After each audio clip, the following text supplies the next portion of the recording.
가우는 양주 무의군 고정현 사람으로 자는 문어입니다.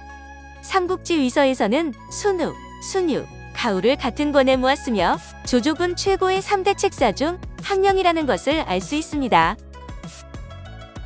가우는 젊은 시절 효렴이라는 낮은 관직에 있었습니다.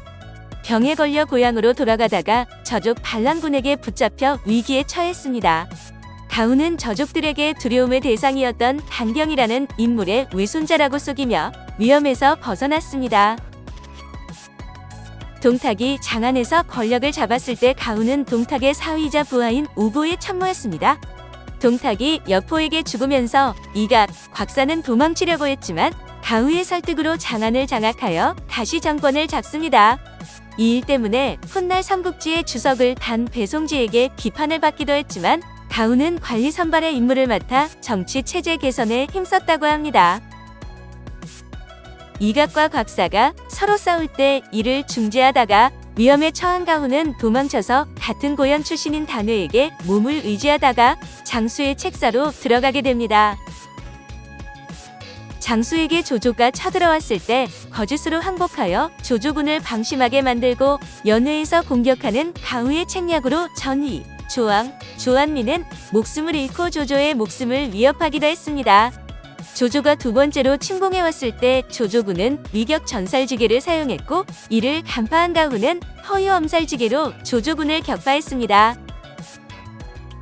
조조는 원소가 쳐들어온다는 소식에 회군하고 장수와 유표는 조조군을 추격하려고 했습니다. 이때 가우는 지금 추격하면 패한다고 조언했고 그들은 추격했다가 패했습니다.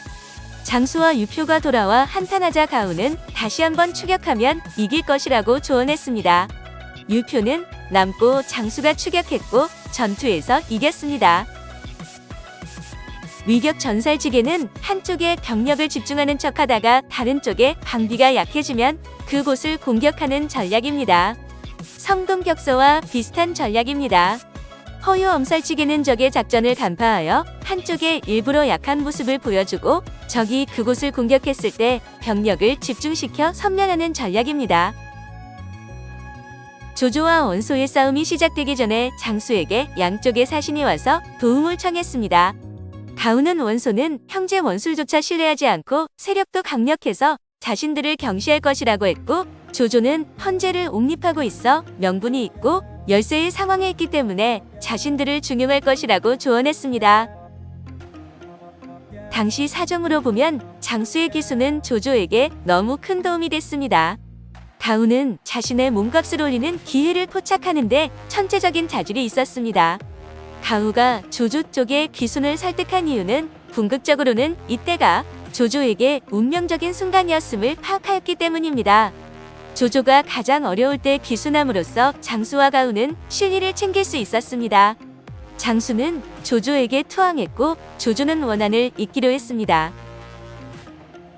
관도 대전에서 조조와 원소가 싸울 때 결전을 앞에 두고 망설이는 조조에게 가우는 원소의 군영을 공격할 것을 조언하며 승리로 이끌었습니다. 조조가 형주의 항복을 받고 강동을 정벌하러 가려 할 때 가우는 원정에 반대하며 내정을 충실히 할 것을 주장했습니다. 조조와 한수, 마초가 동관에서 싸울 때 가우는 마초와 한수를 이간질하는 책략으로 일부러 지운 흔적을 남긴 편지를 한수에게 보내 마초가 편지를 보며 의심하게 되었고 결국 조조가 승리했습니다.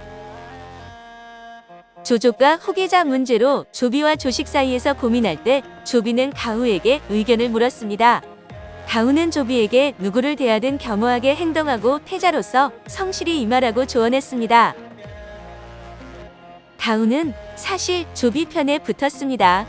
가우가 정말 조비의 설득에 의해 조비 옹립운동에 가세했을까요?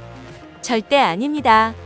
가우는 이미 조비에게 승산이 있다고 판단했기 때문이었습니다. 조조도 가우에게 의견을 물었는데 가우는 처음에 대답을 하지 않았습니다. 조조가 다시 다그쳐 묻자 그때서야 마지 못하는 척 대답을 했습니다. 잠시 다른 생각을 하고 있었습니다.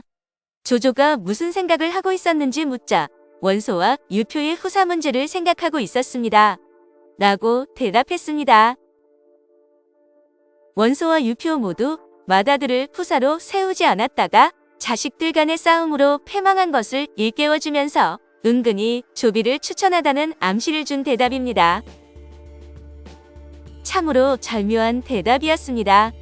결국 조조의 후계자는 조비가 되었고 가후를 상공 중 하나인 태위로 임명했습니다.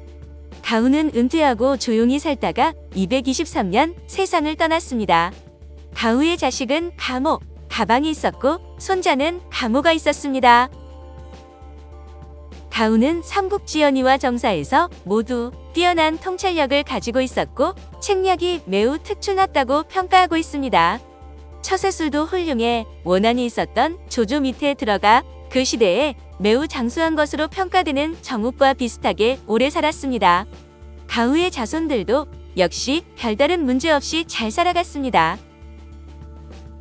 능력이 뛰어났지만 권력을 탐하지 않았고 타인들이 경계심을 품지 않게 하기 위해 조용하게 생활하였습니다. 또한 자녀들의 혼인 상대로 명문 출신을 고르지 않았습니다. 후인들은 한 번도 실패한 계책을 내지 않았다며 가후를 호평했습니다. 뛰어난 전략과 훌륭한 처세를 바탕으로 자신의 몸값을 차근차근 올린 가후, 피비린내 나는 시기에 끝까지 살아남은 천재, 가후의 이야기였습니다.